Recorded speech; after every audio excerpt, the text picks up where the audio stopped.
மொபைல்ல வந்து நம்ம ப்ளூடூத் வந்து கனெக்ட் பண்றப்ப ஒரு சைடு மட்டும் தான் பாத்தீங்கன்னா வந்து சவுண்ட் கேட்கும், ஒரு சைடு பாத்தீங்கன்னா வந்து கேட்காது. இந்த மாதிரி ஒரு ப்ராப்ளம் நீங்க வந்து ஃபேஸ் பண்ணிட்டு இருக்கீங்க அப்படின்னா அதை எப்படி ஃபிக்ஸ் பண்றது அப்படிங்கறத டீடைலா அந்த வீடியோல பார்க்க போறோம். வீடியோக்குள்ள போலாம்.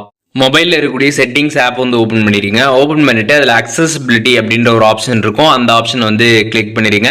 இந்த ஆப்ஷன் உங்களுக்கு வந்து தேடி எடுக்க முடியல அப்படின்னா மேலே பார்த்தீங்கன்னா சர்ச் ஆப்ஷன் இருக்கும் செட்டிங்ஸில். அதில் அக்சசிபிலிட்டின்னு சர்ச் பண்ணிங்கனாலே உங்களுக்கு அந்த ஆப்ஷன் பார்த்தீங்கன்னா வந்துடும். அதை கிளிக் பண்ணிடுங்க. கிளிக் பண்ணிட்டு அந்த அக்சசிபிலிட்டி செட்டிங்ஸ்குள்ளே போயிடுங்க. போயிட்டு அதில் பார்த்தீங்கன்னா வந்து ஹியரிங் அப்படின்ற ஒரு ஆப்ஷன் இருக்கும். அதை கிளிக் பண்ணிடுங்க. கீழே பார்த்தீங்கன்னா இந்த மாதிரி ஆடியோ வந்து கொடுத்துருப்பாங்க லெஃப்ட் ரைட்டுன்ட்டு. இதில் வந்து கம்ப்ளீட்டாக ரைட்டில் இருந்தாலும் உங்களுக்கு ஒரு சைடு மட்டும்தான் ப்ளூடூத்ல பாத்தீங்கன்னா வந்து சவுண்ட் கேட்கும், ஒரு சைட்ல வந்து கேட்காது. கம்ப்ளீட்டா லெஃப்ட்ல வந்து இருந்தாலும் பாத்தீங்கன்னா வந்து உங்களுக்கு ஒரு சைடு தான் வந்து கேட்கும், ஒரு சைடு பாத்தீங்கன்னா வந்து கேட்காது. அதனால கரெக்டா இந்த ஒரு சவுண்டை வந்து நீங்க சென்டரா வந்து வைக்கணும். சென்டரா அந்த மாதிரி வச்சுட்டீங்க அப்படின்னா அதுக்கப்புறம் பாத்தீங்கன்னா நீங்க வந்து ப்ளூடூத் வந்து கேட்கறப்ப ரெண்டு சைடுமே பாத்தீங்கன்னா வந்து ப்ராப்பரா வந்து கேட்க ஸ்டார்ட் ஆயிடும். இதை நீங்க சென்டரா வந்து வச்சுட்டு அதுக்கப்புறம் நீங்க வந்து ப்ளூடூத் கனெக்ட் பண்ணி செக் பண்ணி பாருங்க. ரெண்டு சைடுமே உங்களுக்கு சவுண்ட் வந்து ப்ராப்பரா வந்து கேட்கும்.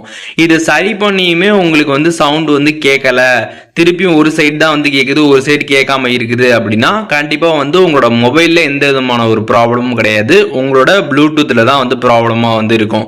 ஸோ அது என்னன்னு பார்த்து நீங்க சரி பண்ற மாதிரி இருக்கும் சர்வீஸ் சென்டர்ல கொடுத்து. அப்படி இல்லைன்னா நீங்க வேற ப்ளூடூத் தான் வாங்குற மாதிரி இருக்கும். அதையும் நீங்க வந்து தெரிஞ்சுக்கோங்க.